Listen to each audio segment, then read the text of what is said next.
Oke, kita langsung ke intinya aja ya. Ada ramalan badai ekonomi yang katanya bakal datang, dan jujur aja banyak dari kita mungkin belum siap.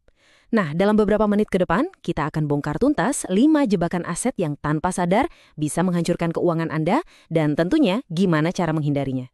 Kita semua pasti pernah lihat kan, entah itu teman atau mungkin kerabat yang kerjaannya kelihatan mapan, rumahnya bagus, tapi begitu krisis datang, semuanya langsung runtuh.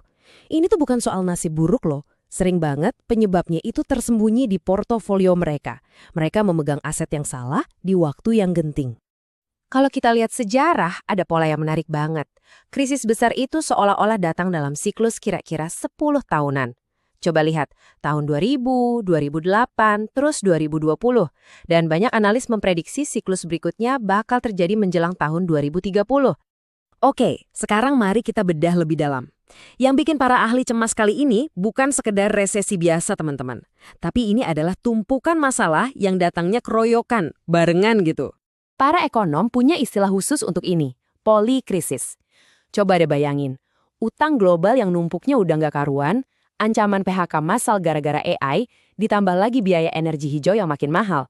Nah, semua ini menciptakan tekanan ekonomi dari segala penjuru, yang bikin krisis kali ini potensinya beda banget. Jadi, poin krusialnya tuh di sini. Bertahan hidup secara finansial dalam badai ini bukan tentang gimana cara menghindari krisisnya. Itu hampir mustahil. Tapi tentang memastikan portofolio Anda nggak dipenuhi oleh aset-aset yang malah jadi beban.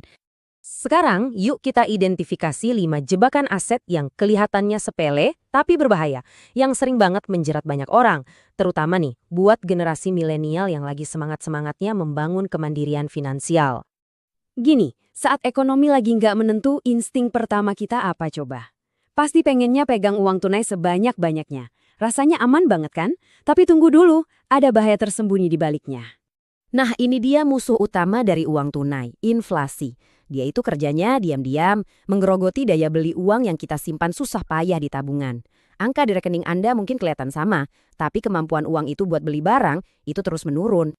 Begini cara kerjanya. Bunga tabungan Anda hampir pasti lebih rendah dari laju inflasi. Artinya apa? Setiap tahun uang Anda itu diam-diam kehilangan daya belinya. Tentu, uang tunai itu penting banget buat dana darurat. Idealnya sih cukup buat pengeluaran 6-12 bulan. Tapi kalau lebih dari itu, terlalu banyak pegang cash justru bikin Anda rugi. Coba kita jujur sama diri sendiri. Pernah nggak beli gadget terbaru, tas branded, atau sneakers edisi terbatas sambil mikir, ini investasi. Kita perlu banget bisa membedakan dengan jelas mana aset dan mana barang konsumtif. Yuk, kita pakai definisi super simple ini. Aset sejati itu menghasilkan pendapatan atau nilainya naik. Sebaliknya, liabilitas itu terus-menerus nguras uang dari kantong Anda. Jadi, ponsel seharga 20 juta yang nilainya langsung anjlok begitu keluar dari toko, itu bukan aset, itu cuma pengeluaran.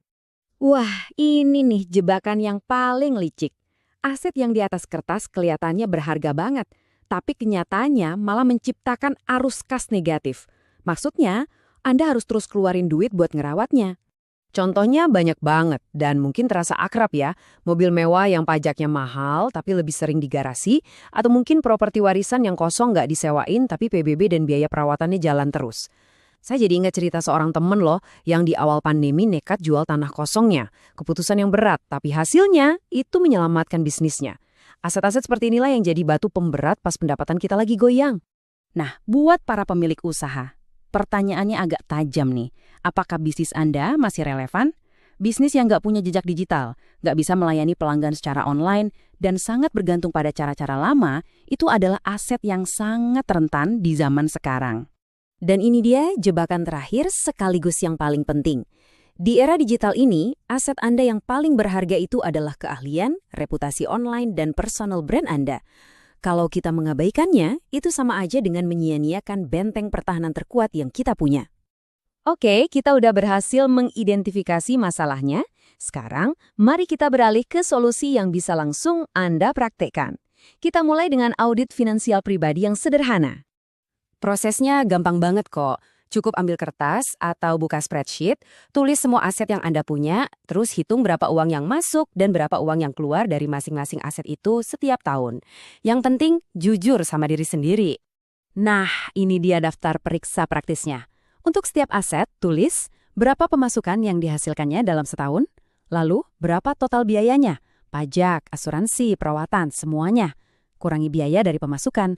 Kalau hasilnya positif, selamat, itu aset produktif. Tapi kalau hasilnya negatif, itulah beban yang harus segera Anda evaluasi.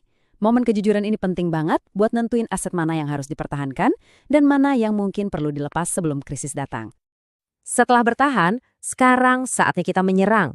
Kita akan fokus membangun aset yang gak cuma bisa bertahan, tapi justru bisa berkembang di tengah ketidakpastian ekonomi di masa depan. Sebenarnya apa sih aset digital itu? Lupakan sejenak soal jadi influencer. Ini lebih tentang mengubah keahlian yang udah Anda punya jadi sumber penghasilan. Jago akuntansi? Coba tawarkan jasa konsultasi keuangan online. Hobi nulis? Buat aja template proposal atau e-book singkat. Bahkan, keahlian mengajar pun bisa diubah jadi kursus online kecil-kecilan. Mulai dari yang kecil, bangun portofolio, dan ciptakan aliran pendapatan baru yang nggak terikat sama satu pekerjaan. Coba deh lihat perbedaannya. Tanpa aset digital, seorang profesional akan terus-terusan bersaing di pasar kerja yang makin padat dan rentan PHK. Tapi, dengan aset digital, Anda bukan lagi cuma seorang karyawan, tapi seorang profesional dengan portofolio.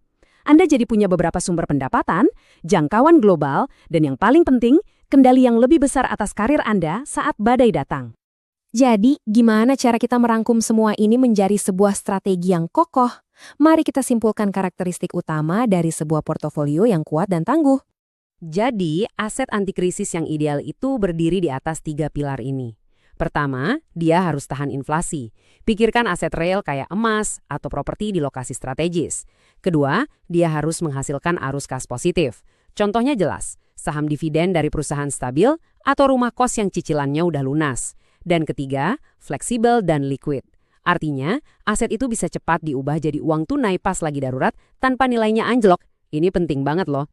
Akhirnya, pertanyaan ini buat Anda renungkan. Setelah melihat semua ini, coba tanya ke diri sendiri. Apakah aset yang Anda kumpulkan selama ini sedang membangun sebuah benteng pertahanan finansial? Atau jangan-jangan tanpa sadar, Anda justru sedang menggali lubang yang lebih dalam? Jawabannya ada di tangan Anda.